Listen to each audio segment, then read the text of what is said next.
Meus irmãos, que leituras maravilhosas o Senhor nos reservou para o encerramento desse acampamento. Já falei hoje de manhã que a palavra-chave desse dia era a palavra combate. Não foi assim que começou a oração? Não foi assim que passamos a manhã toda? E não é isso que nos fala a palavra agora? O Evangelho nos diz que nossa vida caminha decididamente para uma meta, que essa meta pode ser no alto, no coração de Deus, ou numa linguagem muito carinhosa, no seio de Abraão, ou nossa vida poderá ser num abismo medonho, aonde caiu esse rico. A escolha se faz aqui. Ninguém é mandado ao céu ou ao inferno depois da sua morte. Ninguém. A nossa vida decide a nossa morte. A nossa morte consagra ou estraga o que foi a nossa vida de um modo definitivo. Pode você falar de teorias, aqui é o Evangelho. Quem falou isso foi nosso Senhor Jesus Cristo. Se você não concorda ao seu, discuta com Ele, caso lhe seja possível. Que se não for, essa anta anônima, qual é o nome do rico? Por que não dá o nome desse rico no Evangelho? No meu tem. Eu pus Léo.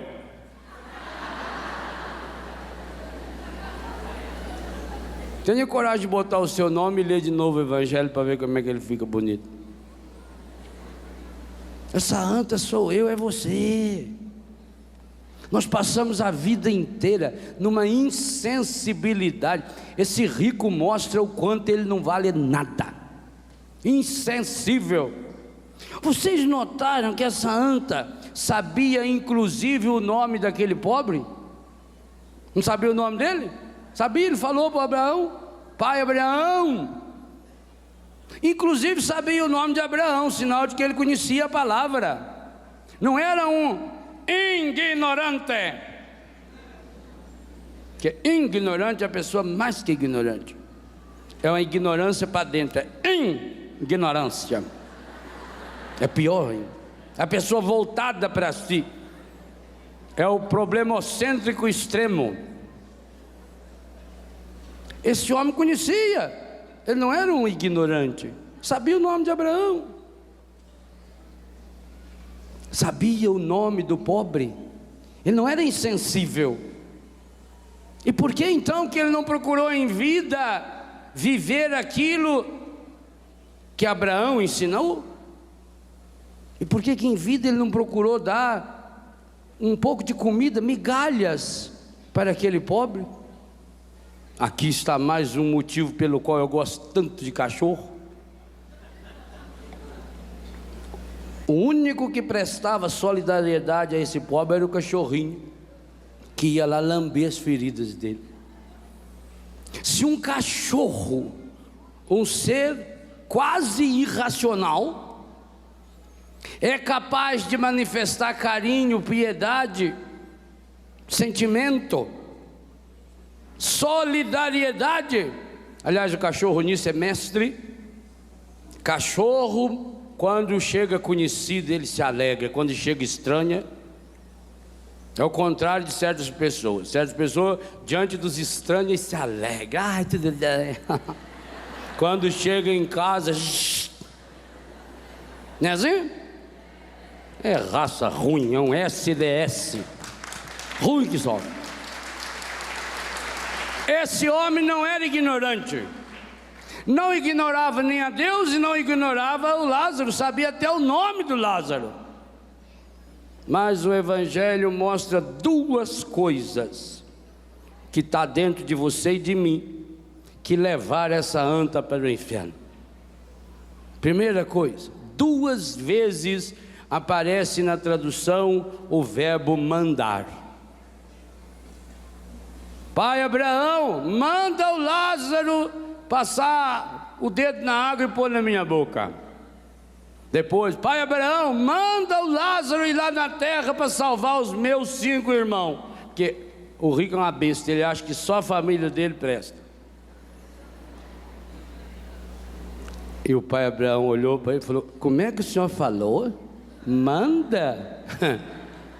O senhor já mandou que chega. E esse é um verbo que o senhor usava quando era vivo. Lá o senhor mandava e desmandava. Aqui você não manda nada, sua besta. O triste dessa anta é que não muda. Manda, está lá sofrendo o suplício e não muda. Por isso que eu disse hoje, a dor não leva para Deus. Ou transforma a dor em amor ou não chega em Deus. A questão do vocabulário é muito importante. Tinha um judeu que estava se afogando, e aí todo mundo foi lá na beira do rio salvá-lo, e gritavam para ele: dá a mão, dá a mão, dá a mão, e ele não dava, ia afundando, afundando. Nossa, ele não conhece nosso idioma. Aí chamaram um judeu para vir salvá-lo. O judeu chegou lá e falou assim: pega a minha mão. Ele pegou. Querer que o judeu dá alguma coisa, mas deixe de ser besta. Ele morre, fala, dá, aquilo mexe na cabeça dele. Não. É essa a mentalidade desse rico, que não dá nem migalhas, nem sobra, só manda. Agora está vendo aonde foi. Segunda coisa, quando Abraão falou para ele que não podia, a tradução diz que ele retrucou, que ele replicou. O vício medonho. Eu tenho esses 2 pecados dele, eu tenho. Se eu morrer hoje, eu estou companheiro dele lá. Não tem dúvida.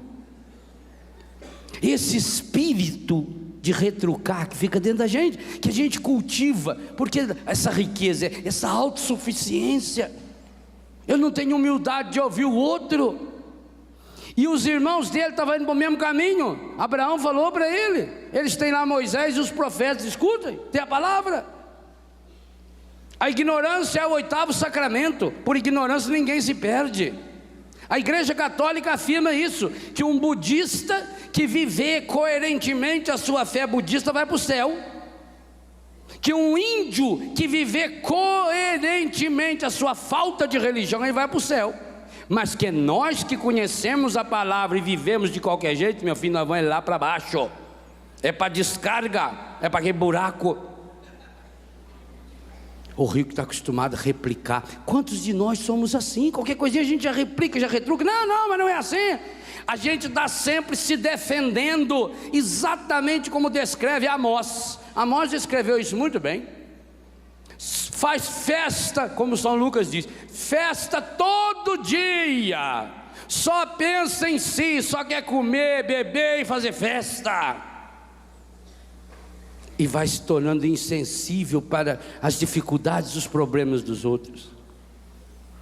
Por isso, meus irmãos, se nós quisermos fazer a experiência que o salmista narrou, parece que esse salmista participou desse nosso acampamento, porque ele vai contando em cada frase lida desse salmo aquilo que nós fomos experienciando, inclusive nessa manhã, a abertura dos olhos daquele cego, está aí, está tudo descrito. Para que aconteça isso, São Paulo nos dá o segredo. São Paulo diz uma frase espetacular, que deveria ser o resumo dessa Santa Missa. Se você gravar essa frase lá no inconsciente, no consciente, no subconsciente, na memória, na lembrança e no coração, então pode até esquecer o resto.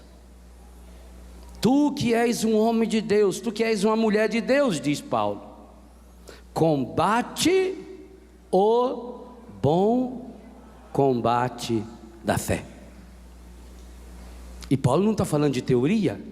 Se você puxar 2 páginas para frente da sua Bíblia, lá no finalzinho da 2ª carta de Paulo a Timóteo, ele vai dizer: eu já estou prontinho para ser oferecido em libação, porque eu combati o bom combate, terminei a minha carreira, guardei a minha fé. Combate o bom combate da fé. O que é que significa esse combater o bom combate? Combate é luta pessoal. A graça de Deus em nós não vem suprir a nossa preguiça. Deus não atende oração de preguiçoso. Deus não é um facilitador da vida das pessoas. Deus se une a quem luta. O Espírito Santo está em Romanos 8, vem em auxílio à nossa fraqueza, entra conosco na batalha. Mas se nós ficamos aqui só rezando e pedindo para Deus ir lá fazer, Ele não vai. Combate o bom combate. No que você está gastando as suas energias? No que você está gastando a sua saúde? No que você está gastando a sua inteligência? No que você está gastando a sua beleza? Tem muita gente bonita aí, tem uns também mais ou menos, judiação, tem uns já escangaiados, já meio parados, mas tem uns jeitados aí. No que você está gastando sua beleza? No que você está gastando o seu tempo? No que você está gastando o seu dinheiro? No que você está gastando os seus dons e os seus talentos? No que você está gastando sua sexualidade? Naquilo que você está gastando é onde você está combatendo. Que exército é esse que você se alistou? Há um grande exército, o exército dos pessimistas, o exército dos derrotados, mas esses caminham todos para o mesmo lugar. Essa mentalidade imediatista, de que eu preciso resolver o meu problema agora, que eu olho para mim e coloco-me como centro do mundo, centro da história, centro da vida, e vou centralizando a minha vida nos meus problemas, nas minhas dificuldades, vai me tornando essa pessoa superficial, insensível, feito esse rico que o Evangelho descreve com precisão. Aonde você está investindo a sua vida? Tudo que nós fazemos, meus irmãos, nós estamos plantando. Ou a gente planta céu, ou a gente planta inferno. Por onde a gente passa fica rastros, ou de Deus ou do engadido. O ser humano tem que aprender a trazer de dentro de si, cada dia, aquilo que ele tem mais bonito, para poder levar aos outros um pedaço do céu. Você já sabe que eu gosto de flor. Ontem ganhei 2 orquídeas maravilhosas. No Brasil tem mais ou menos 35 mil tipos de orquídeas, e mais uns 15 mil criados em laboratório. Hoje no Brasil temos uns 50 mil tipos de orquídeas, com um detalhe: nunca uma orquídea, nunca uma flor nasce igual a outra, nunca. Não existem 2 flores iguais, nunca. Por quê? Por que você planta um canteirinho de amor perfeito e começa a nascer da mesma terra, um com as folhas azuis e amarelas, o outro preta e vermelha, o outro com um desenhinho assim, o outro com... Para quê? Por que que a flor, a cada vez que ela floresce, ela vem diferente? Porque ela precisa atrair os insetos, ela precisa atrair os pássaros, ela precisa atrair as borboletas, os polinizadores. Uma flor que não se transforma, aquilo que o padre fala bem no começo do livro e no meio também, você tem que mudar muito para continuar sendo você mesmo. A flor que não tem a capacidade de se mudar, de melhorar cada vez mais, ela vai morrendo. Porque as aves só buscam as flores bonitas. As aves são atraídas pelo colorido das flores. Por isso que as flores vão buscar dentro de si o seu melhor. Por isso que no casamento a noiva entra com um buquê de flor. Mas não dessas flores que hoje entram, flor morta. Antigamente, sabe como fazia a despedida de solteiro das noivas? As pessoas mais queridas da noiva, a mãe, as irmãs, a sogra, as amigas, quando estava aproximando a data do casamento, cada uma plantava um vasinho de flor, cada uma, e cultivava. Então no dia da despedida de solteiro, normalmente era na véspera ou antevéspera, levavam todas aquelas flores para uma sala. Alguém estranho escondia os vasos para aparecer só a flor, tapava-se o olho da noiva. Por isso que começou essa história, não é para deixar as noivas peladas não, para fazer essas bobagens que depois foi inventando. Tapava o olho dela para não saber de quem era. Conduzia até a mesa das flores e ali tirava a venda e ela escolhia a flor mais bonita. Seria a flor que ela iria entrar com esse vaso pela igreja dentro. Mas como todo mundo plantava flor bonita, ia jogar fora aquelas outras, então começou a enfeitar os bancos, enfeitar o altar com aquelas outras flores.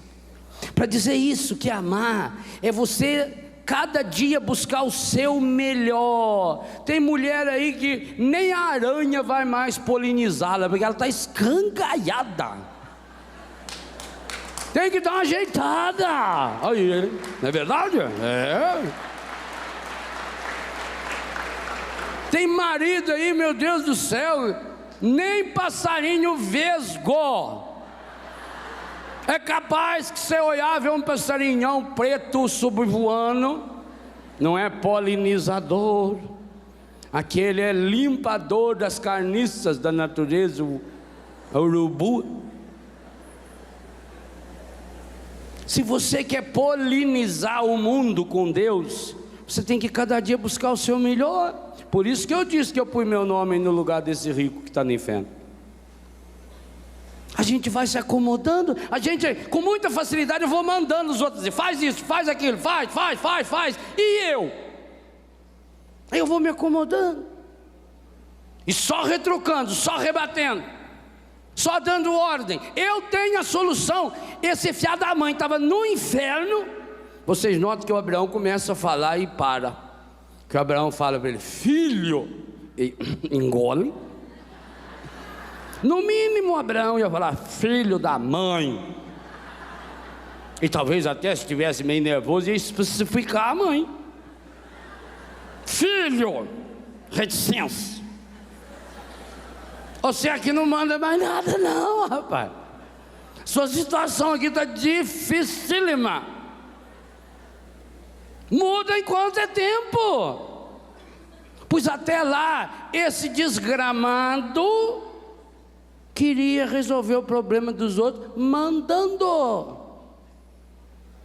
Sabe o triste da pessoa que não entrou nessa luta pessoal para resolver os problemas da vida íntima?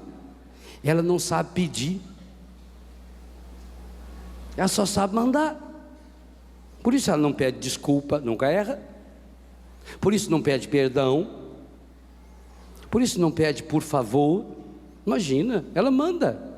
Os outros que tem que estar ali só dizendo sim senhor, aplaudindo o tempo todo. Exatamente o que acontece com esse homem. Esse homem tinha seríssimos problemas da sua vida íntima.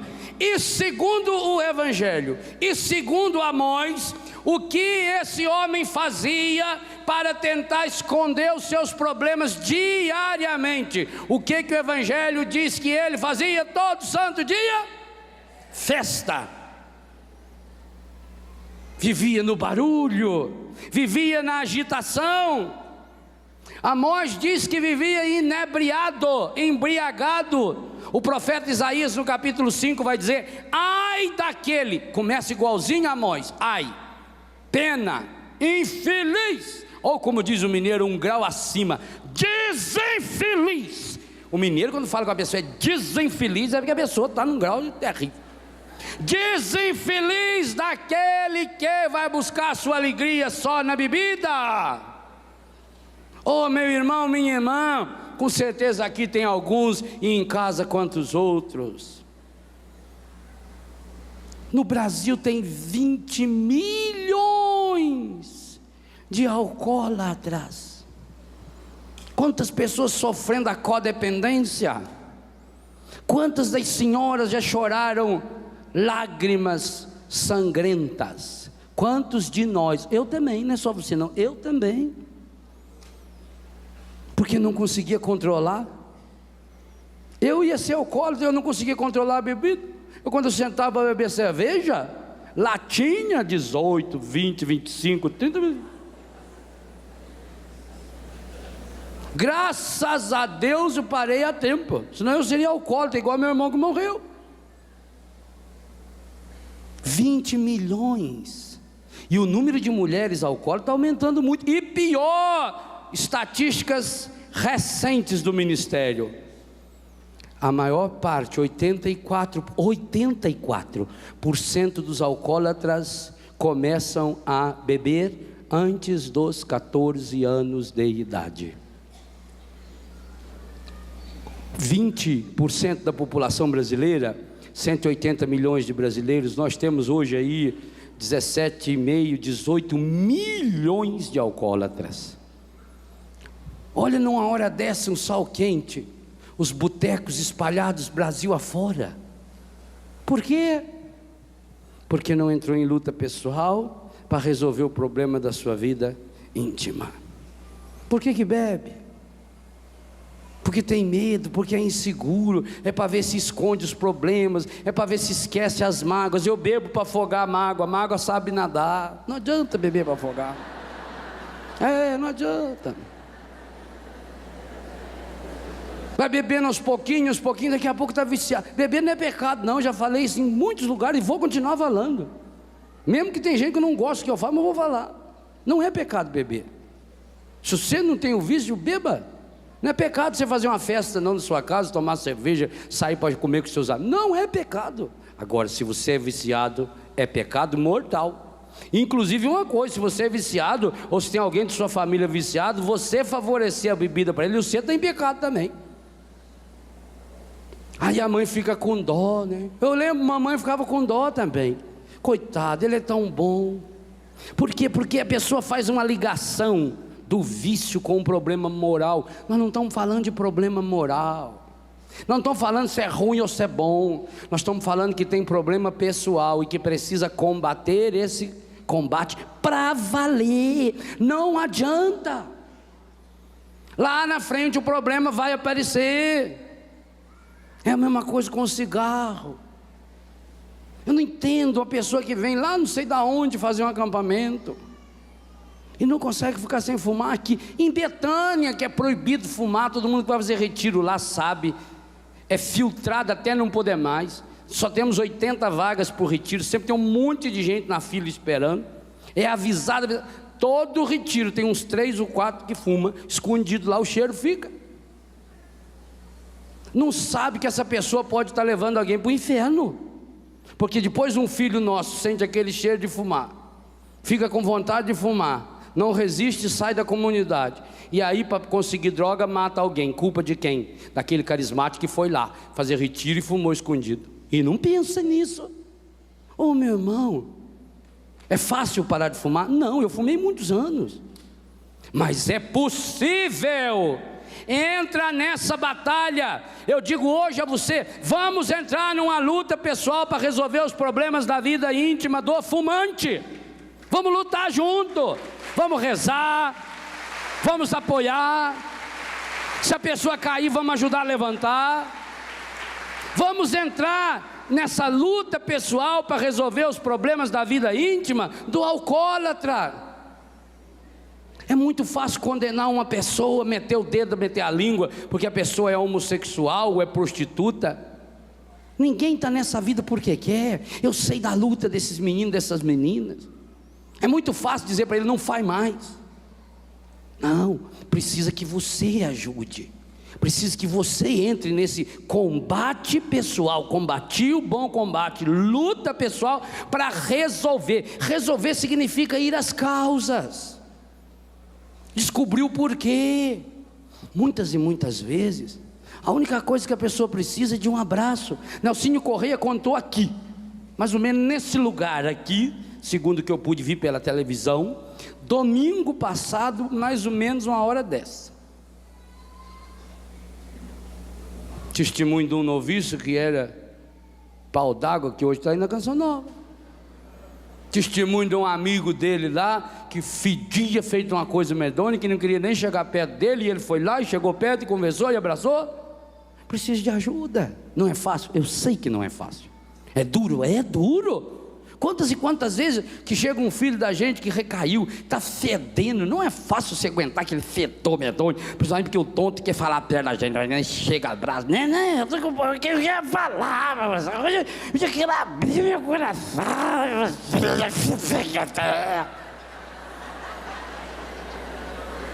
a gente, desculpa, aí eu estou com o saco cheio de raiva da minha sogra. Não é fácil? Eu sei que não é. Chegar lá com o dente tudo arrebentado, esfolado, aquele olho, a cachaça fede. É fácil? Não. Luta pessoal para resolver. Por isso cada um tinha que sair com uma meia dúzia de livros desse daqui. Não é? Para treinar. Esse livro é treinamento. Treinamento militar. Os militares fazem treinamento, fazem guerras de mentira para treinar, passa noites inteiras sem comer, atravessa rio. Eles têm que treinar. A pessoa não treina, como é que fica bom? Nós temos que treinar. A cura interior é treinamento, é combate. Combati o bom combate.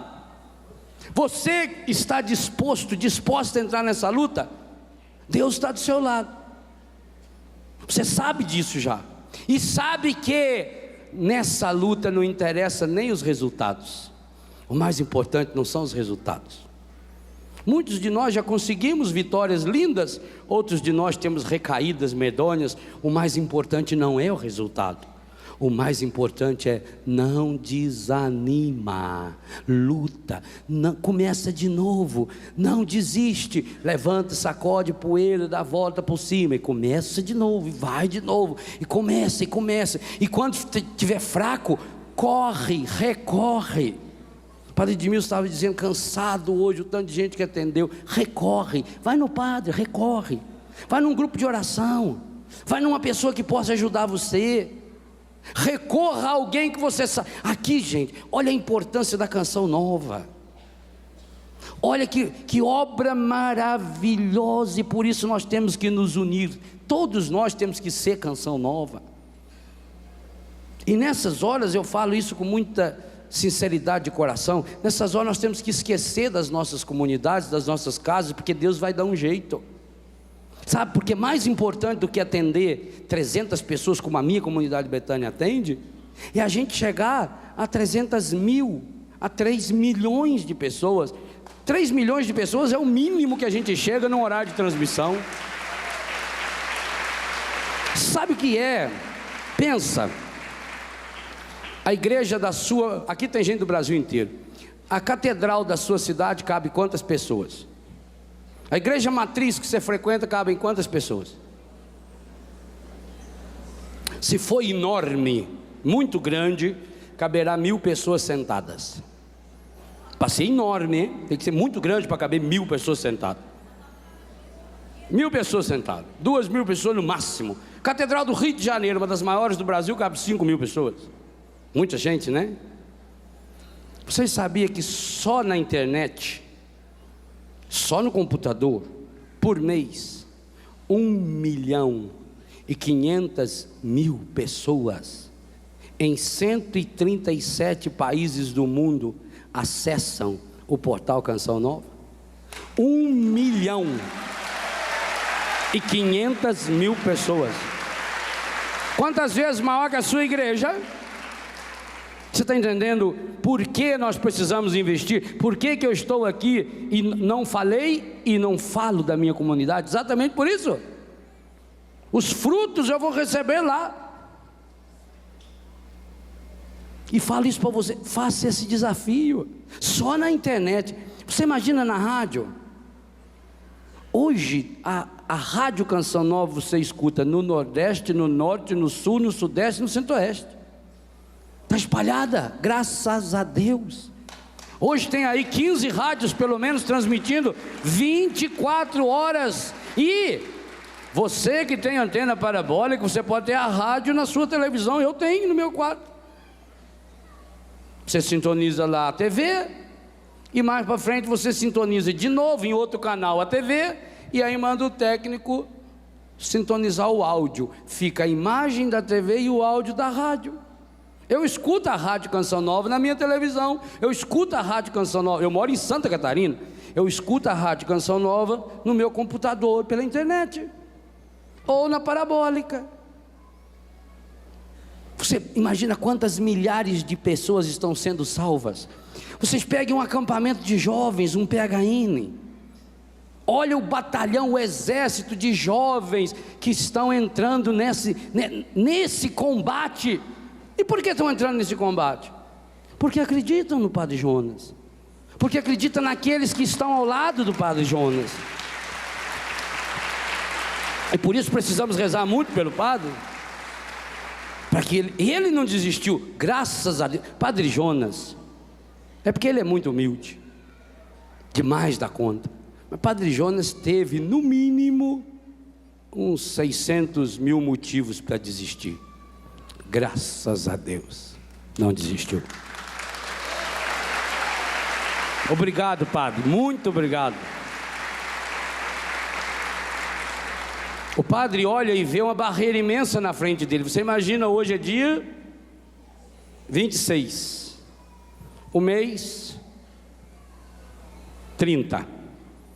Então, nós temos 4 para 5 dias. E tem na frente assim um muro que deve dar aí uns 3 milhões de reais. A campanha de ontem para hoje não cresceu nada. Nada.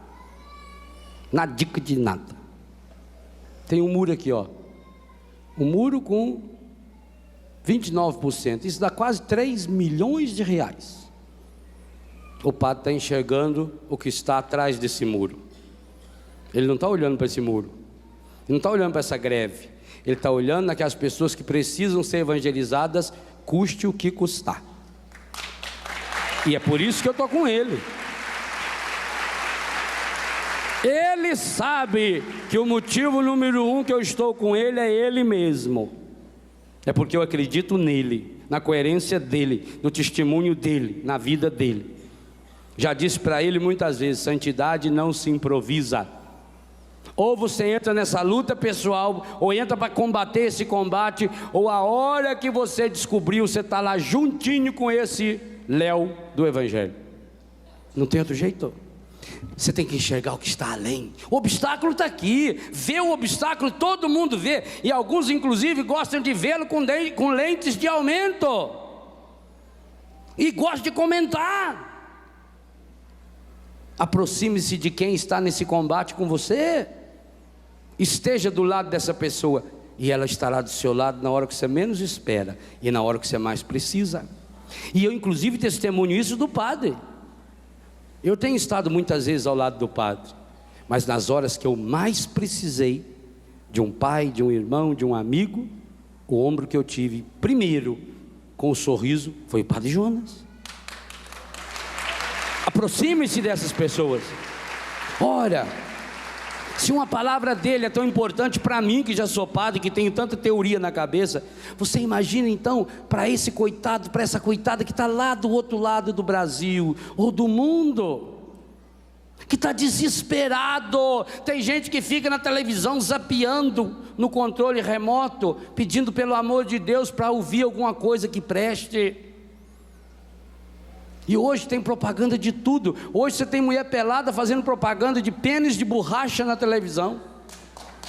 Não é verdade? É uma lástima.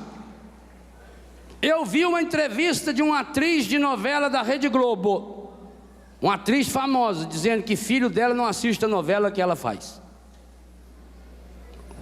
Atriz falando da novela que passa depois do Jornal Nacional. onde a família não vale nada, onde vai ter 2 lésbicas que vai adotar uma criança. Ela falando, ela não deixa a filha dela assistir, mas então ela é de uma incoerência muito grande. Como é que ela vai fazer para o filho dos outros assistir? Oh, coitada, é judiação. Combati o bom combate, entre nesse combate. Quem é escolhido para ser os generais, os cabos, os sargentos, os estrategistas de guerra nesse exército? Quem você está seguindo? Não siga os derrotados, traga os derrotados para seguir os vitoriosos. Junte-se aos vitoriosos e você será vitorioso. Junte-se a quem tem Deus e você terá Deus. Por isso nós precisamos aumentar essas multidões que invadem Cachoeira Paulista. Para essa força do combate, nós estamos em combate. Começamos em combate de oração no dia de hoje. Entramos num combate espiritual profundo para que o Senhor arrancasse as nossas cegueiras, porque nós também estamos enxergando as pessoas como se fossem árvores que andam. E agora o Senhor olha para cada um de nós e diz: meu filho, minha filha, meu irmão, minha irmã, qual o sentido que você está dando à sua história? Contra quem você está lutando? Aonde você está empatando a sua vida, os seus tesouros, os seus dons? É isso que você vai colher. Na vida nós colhemos absoluta, única e exclusivamente aquilo que nós plantamos. Plante o reino de Deus, e quem planta o reino de Deus, feito uma flor que vai buscar o melhor de si para dar-se, esse torna-se um sinal de vitória. Agora tem uma coisa interessante que os combates têm ensinado para o mundo. Nem sempre o exército que ganha, os Estados Unidos está experimentando isso na flor da pele, lá no Iraque. Nem sempre o exército que ganha é aquele que tem as armas mais poderosas, mas é a resistência. Olha o que aconteceu no Vietnã. Por que não achar ainda Osama Bin Laden? É a resistência. Pode ser do jeito errado, mas essas pessoas têm Deus dentro delas. Talvez não entenderam ainda, não sei nem se vão entender nessa vida, mas se viverem na fidelidade da fé que tem, a Igreja Católica afirma que eles chegarão lá em cima. É a resistência. Quantas vezes o combate de um matrimônio vence-se pela resistência, pela luta. Agora, se você tiver esse espírito de rico, pior do que ser rico é o espírito da riqueza, da pessoa que acha que pode, da pessoa que manda, da pessoa que não partilha. Por que no matrimônio muitas e muitas vezes perde-se a batalha? Porque os dois querem mandar.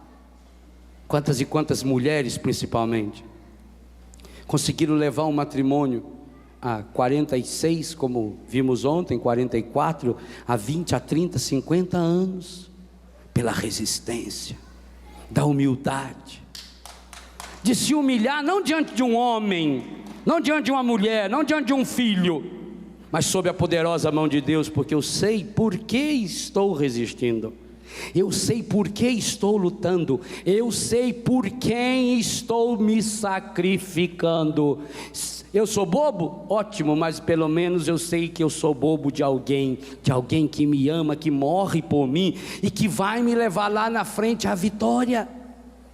Meu irmão, minha irmã, entre nessa luta, é combate, é uma luta pessoal, você não pode ficar de fora, e entre para resolver. Agora, o padre não colocou entre parênteses, depois de resolver, a palavra imediatamente, que se tivesse colocado, eu já não estaria falando do livro. Há muitos problemas, que a solução não é imediata, que a solução leva tempo. As grandes árvores demoram para crescer. A pessoa que quer um dia sentar-se à sombra de um carvalho, não vai plantar um achando que vai sentar na sombra dele, porque quando ele der sombra, a pessoa já morreu faz tempo. Mas graças a Deus alguém plantou um carvalho, não pensando em sentar na sua sombra, e hoje a gente pode sentar na sombra. Então plante carvalhos para que alguém daqui a 50, 60, 70, 100 anos sentem-se nessa sombra. É resistência, é luta. No deserto, as plantas que resistem são aquelas que sobrevivem às intempéries, às dificuldades. A vida vem e a gente precisa estar preparado, é combate.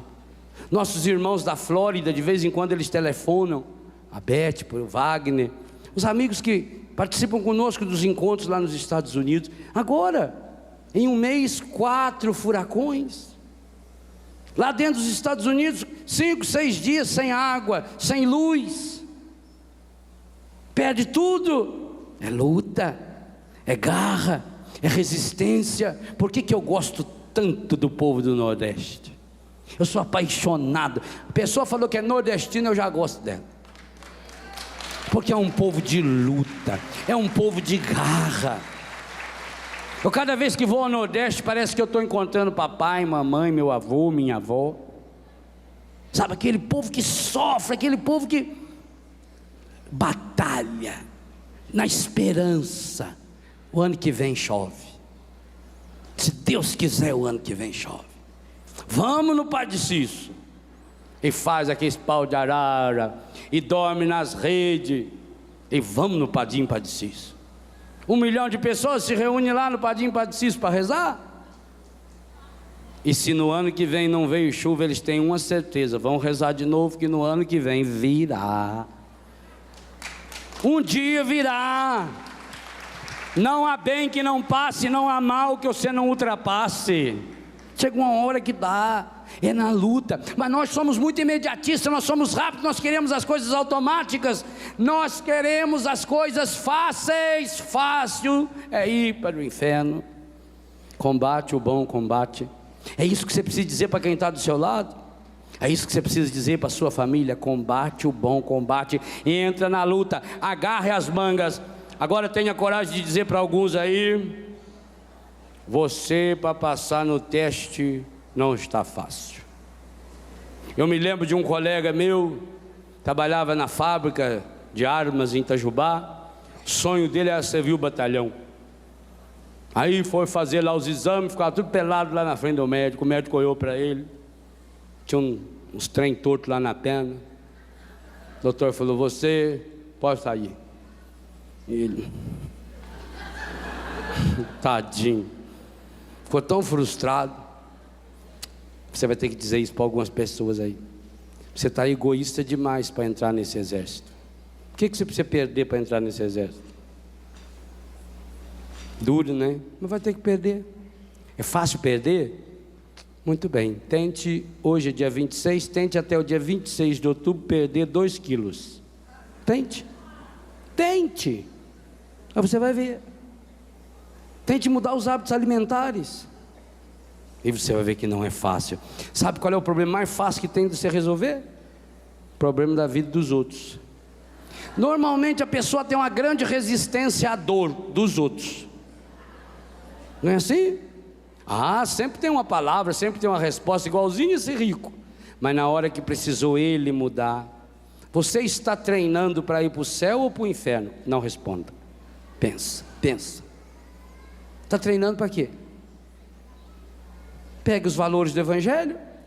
Eu estou procurando ser uma pessoa doce, eu estou procurando partilhar minha fé, eu estou investindo na minha fé, eu estou unindo aqueles que lutam pela fé.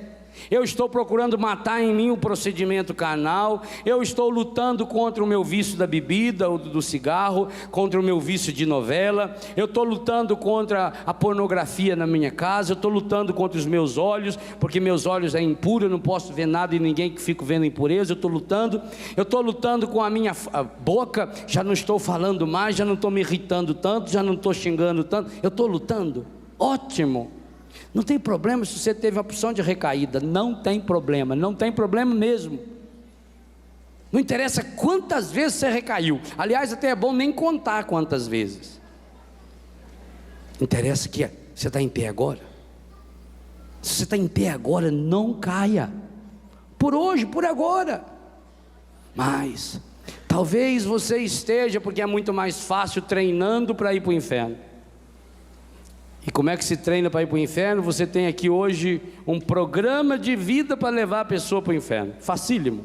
Festa todo dia, comer e beber à vontade, não deixar o outro nem comer as migalhas que sobram na minha mesa, querer tudo para mim, só pensar em mim e ainda ficar recorrendo a essas religiões que evocam os espíritos. Esse homem era espírita, não era? Está na Bíblia. Queria mandar um espírito ir lá para ver se resolvia o problema dos irmãos. Entre nessa luta, é sua, mas essa luta pessoal não é egoísta, é nossa. Entre nessa luta conosco. Vocês precisam me ajudar e eu vou ajudando vocês. Nós nos ajudamos. Teve uma Paraolimpíada como essa de Atlanta, acho que há 8 anos atrás. Então chegou, vocês sabem que o grande dia da Olimpíada, também na Paraolimpíada, o último dia, são as provas finais no Estádio Olímpico, onde a chegada da maratona, não é? Que teve aquele nosso brasileiro lá, que o rapaz entrou na frente dele, graças a Deus que entrou, porque senão ele nem ia ficar conhecido. Claro, como é que chama o nome do que ganhou em primeiro lugar? Ninguém sabe. Do segundo lugar, ninguém lembra. Mas do terceiro, venceu. Então a Olimpíada, o último dia ali no ginásio, é a corrida lá dos 200 metros, sei lá, tem um monte de prova. A Paralimpíada também, o último dia é o dia principal. Naquele dia, uma das provas era a corrida dos 100 metros. 8 finalistas. Corrida dos 100 metros para as pessoas excepcionais. Pessoas com deficiência mental, retardados, excepcionais, dá o nome que quiser. 8 finalistas, os 8 enfileirados, estádio olímpico lotado, deu o sinal e começaram os 8 a correr. Ia correr do jeito deles, desengonçado, alguns com o peso bem acima do normal. De repente, um ou uma caiu, tropeçou e caiu. O estádio fez um silêncio. Alguém dos outros que estava correndo viu, parou e voltou. E assim, um por um dos 7. Os 7 voltaram, agacharam, fizeram um carinho naquele que estava caído, consolaram, a pessoa parou de chorar, levantaram, deram-se os braços e foram os 8 correndo até o final. Eles são chamados de retardados. Combati o bom combate. Por isso que eu queria transmitir as Paralimpíadas. Queria, um dia eu vou conseguir estar lá com eles. Nós precisamos disso, gente. Nós precisamos acreditar no impossível. Nós precisamos acreditar que esse Deus entra conosco. Nós precisamos acreditar que nós somos molengas demais. Alguns aqui são moles demais, reclamam demais. Qualquer coisinha a pessoa faz uma tempestade, acha que só existe você no mundo. Pare de pensar um pouco em você. Saia do centro da sua vida. Tire os problemas do centro da sua história. Ache uma meta, vamos lutar junto. Se for preciso, vamos voltar. Vamos pegar aquele irmão, aquela irmã que ficou caída. Porque mais importante do que chegar lá é chegar junto. E no céu ninguém chega se não for junto. Se não levar muita gente junto.